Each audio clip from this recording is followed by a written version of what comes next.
Salut! Aujourd'hui, je te parle du cercle. Tu vas me dire, ben madame, franchement, je sais c'est quoi un cercle, j'en dessine depuis que j'ai 5 ans, c'est rond. Mais si je te demandais plutôt une définition mathématique de ce que c'est un cercle, ça se complique un peu, hein? Alors, c'est ce que je vais faire avec toi aujourd'hui. D'abord, dans un cercle, on sait il y a un centre. Il n'est pas toujours là, on le voit pas toujours, mais on sait qu'il existe. Alors ici, mon centre, je vais l'appeler le centre O. Et ce que je vais faire, c'est qu'à partir de ce centre-là, je vais me tracer plein de petits segments qui mesurent tous la même chose. Donc ici, on va se dire 2 centimètres. Et je trace un point au bout de chacun de ces segments-là. Donc voilà plein de segments qui ont tous la même mesure. Qu'est-ce que je suis en train de tracer? Je suis en train de tracer plein de points qui se retrouvent tous à 2 centimètres du centre. Combien de points je pourrais faire comme ça?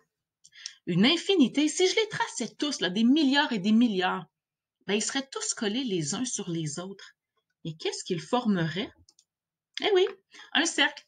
Alors, c'est ça un cercle. C'est l'ensemble de tous les points qui sont à la même distance par rapport au centre. Mais cette distance-là, moi, j'ai décidé 2 centimètres. Mais en fait, cette distance-là, elle pourrait être variable. Plus la distance est petite, ben, plus mon cercle sera petit. Plus cette distance-là est grande, ben, plus mon cercle sera grand. En fait, c'est comme si c'est cette distance-là qui décidait de la grosseur de mon cercle. Ben, elle a un nom, cette distance-là. On l'appelle le rayon. Donc, le rayon, c'est le segment qui part du centre et qui sera à n'importe quel point sur mon cercle. Donc, tu auras compris que des rayons dans un cercle, il y en a aussi une infinité. J'ai pas besoin de tous les tracer. Un seul me suffit pour connaître la grosseur de mon cercle. Je vais aussi te parler de ça, une corde. Qu'est-ce que c'est une corde? Tiens, je t'en trace une autre pour mieux comprendre ce que c'est. Puis une autre encore. Donc, une corde, en fait, c'est un segment qui va relier 2 points sur le cercle.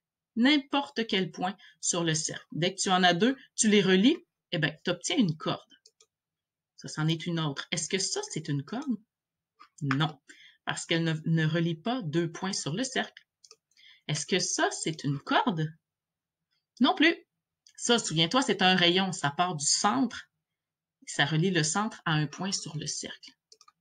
Bon, est-ce qu'on va vraiment utiliser les cordes? Pas tant que ça. Pourquoi je t'en parle? Parce qu'il y en a une qui est très importante. La plus longue corde dans un cercle. Est-ce que tu saurais la trouver? Oui, c'est celle qui passe par le centre. C'est la plus longue corde dans mon cercle. En fait, c'est le segment qui coupe mon cercle en 2 parties identiques. C'est comme si c'était l'axe de symétrie de mon cercle. Ben, cette corde-là, elle a un nom. On l'appelle le diamètre.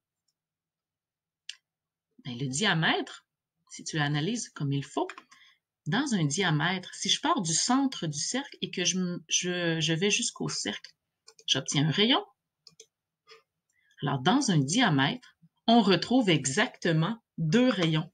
Alors, la longueur du diamètre sera toujours le double de la longueur du rayon.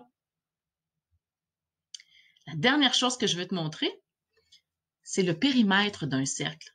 Alors, tu sais ce que c'est le périmètre, c'est le contour. Mais dans un cercle, le périmètre porte un nom plus précis. On l'appelle la circonférence du cercle. Donc, c'est le contour. Alors, on a la circonférence du cercle, on a le diamètre dans un cercle et on a le rayon dans un cercle. Alors maintenant, tu as tout ce qu'il faut pour continuer le chapitre du cercle.